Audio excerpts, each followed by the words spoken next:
Hello fellow coffee botherers, in this video I'm going to be talking about comparisons to the Sage or Breville Barista Touch Impress.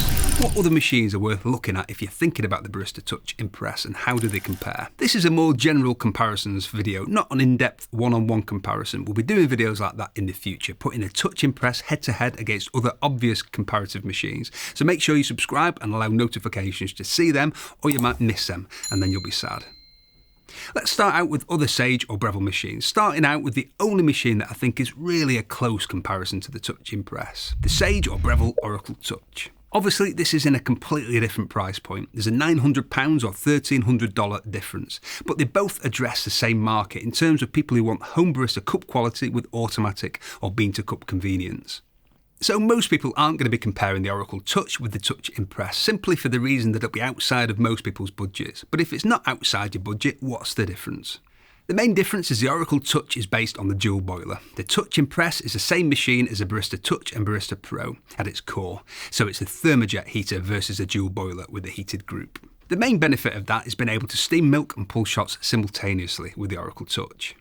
When you take into account that the Touch Impress will queue up the shot to pull after the milk is steamed or vice versa if preferred, the Touch Impress is better than most non-dual boilers in that regard, but not quite as convenient as being able to do both at the same time. In theory, the Oracle Touch is better where shot potential is concerned, being based on the dual boiler, a much more sophisticated machine internally with a heated group, dual PIDs and greater control and precision over brew temperature and pre-infusion time and pressure. In practice though, to get the best shot potential from the dual boiler, you'd need to pair it with a fairly high-end grinder, and the grinder on the Oracle Touch is the same as in the Touch Impress, the exact same burrs, so I don't think it's fair to expect huge differences in shot potential, but we will be testing this in the future.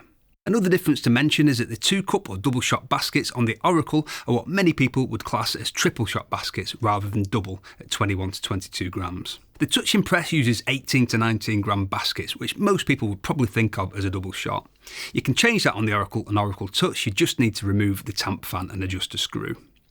And the Touch Impress has the new, more in-depth barista guidance, including grind size adjustment, meaning dialing in assistance. So for me, the overall user experience is better on the Touch Impress versus the Oracle Touch. The Oracle Touch does have a bit more space on the drip tray, so if you wanted to split a double shot into 2 cappuccino cups, for example, that might be a bit cramped on the Touch Impress versus a slightly bigger Oracle Touch. So that's the Oracle Touch versus the Barista Touch Impress, and I've gone a bit more in depth on this one than I will with the others, as I think these machines do compare quite closely. The Sage or Breville Barista Touch. The Barista Touch is the same machine as the Touch Impress, but without the same level of barista guidance, without the Impress puck system and without the new milk system with the alternative milk settings. So the Barista Touch is assisted where the milk is concerned, but there's no assistance with the espresso side of things.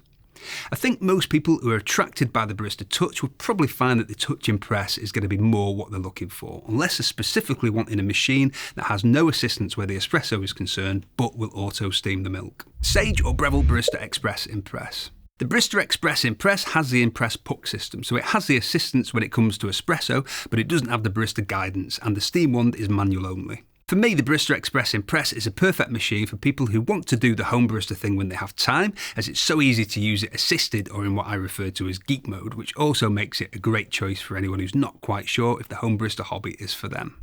Other integrated grinder espresso machines. To compare the Touch Impress generally against other integrated grinder traditional espresso machines, the main difference is they're traditional portafilter espresso machines with integrated grinders. The only real difference between an integrated grinder machine and a traditional espresso machine and grinder setup is that the integrated machine obviously has the grinder built in. This doesn't make it any easier to get good results with. It can make them space saving, money saving, but that's really it. So when it comes to the Barista Express, Barista Pro, DeLonghi Specialista Arte, Lalique Kate and Anita, the UK Breville machines sold as Sunbeam in Australia and so on, they might appear to be similar, but they're completely different machines. They're traditional portafilter espresso machines, simply with an inbuilt grinder. I say might because some of the integrated grinder machines aren't quite what they appear to be and produce pressurised basket espresso versus true traditional basket espresso, but that's a discussion for another video. So if you're looking for the cup quality of a traditional machine but the user experience of a touchscreen automatic or bean-to-cup machine, then you're really looking at the Touch Impress or maybe the Oracle Touch. Other integrated grinder machines might give you the potential cup quality of a traditional machine, but they won't give you the user experience you're looking for. What about the Lavalier Specialista range? This would appear to be an obvious comparison as they have a tamp lever, but are they similar machines? Based on my experience with the Specialista Prestigio, my opinion is no, they're not. I can completely understand people reading the clever sounding marketing blurb for the Lavalier Specialista range and seeing the tamp lever and concluding that they're very similar machines, but based on my experience so far, which at this point is based on the Prestigio model, I've not yet used the Maestro version, is that there's just no comparison, no similarity other than the presence of a tamp lever. The main selling point of the Touch Impress is it'll deliver true home barista cup quality, and I'm really impressed with the espresso quality and the milk texture it produces. When I used the last Specialista Prestigio, I wasn't impressed with the espresso. It tasted like pressurised basket espresso, in that it looked good but it just didn't quite taste right. And on further inspection, I found that the portafilter appears to have pressurisation, despite the basket itself being a standard basket. Also, the grinder on the La Specialista has 8 grind settings. The Barista Touch Impress has 30 grind settings and a traditional portafilter. I wasn't impressed with the tamp lever on the Prestigio either, and the stuff in the blurb about sensor grinding technology, no idea what that's supposed to be or do, but I didn't detect any kind of technology in the grinding or dosing. I've not used a Maestro version yet, and it could be that this machine is different. I'll be doing a direct comparison with this machine later in this series. Subscribe, etc. I wasn't impressed with the steam wand on the Prestigio either. I found that to be the worst experience I've ever had with what looks like a Pro steam wand. The Maestro has an auto frother attachment too, so I can't comment on that without trying it. This is only my opinion, and as I've said, I've not tried the Maestro version yet, so that might be different, but I can only tell you my honest opinion.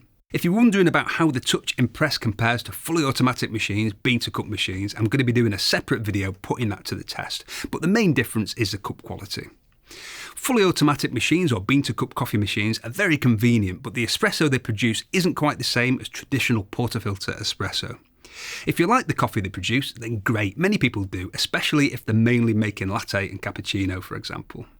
But if you're someone who's spoiled yourself by getting a taste for traditional portafilter espresso and you want that kind of cup quality at home, then you might find yourself gravitating towards traditional espresso machines.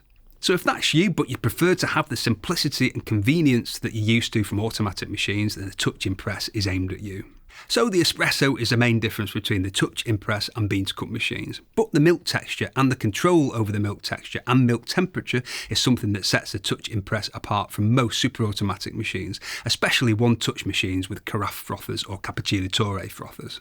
I'll be demonstrating this in a future video making coffees with the Touch Impress and various bean-to-cup machines. There's a species of jellyfish that's immortal and can clone itself, and that has nothing to do with clicking the like button, but click the like button or face the wrath of my army of immortal jellyfish clones. Thank you very much for watching, and if you love coffee and enjoyed this video, we've got tons of content about how to make better coffee at home to take you from beginner to home barista. We've got reviews and how-tos on the most popular machines. If you like the sound of that, click on my face to subscribe. Tatty bye!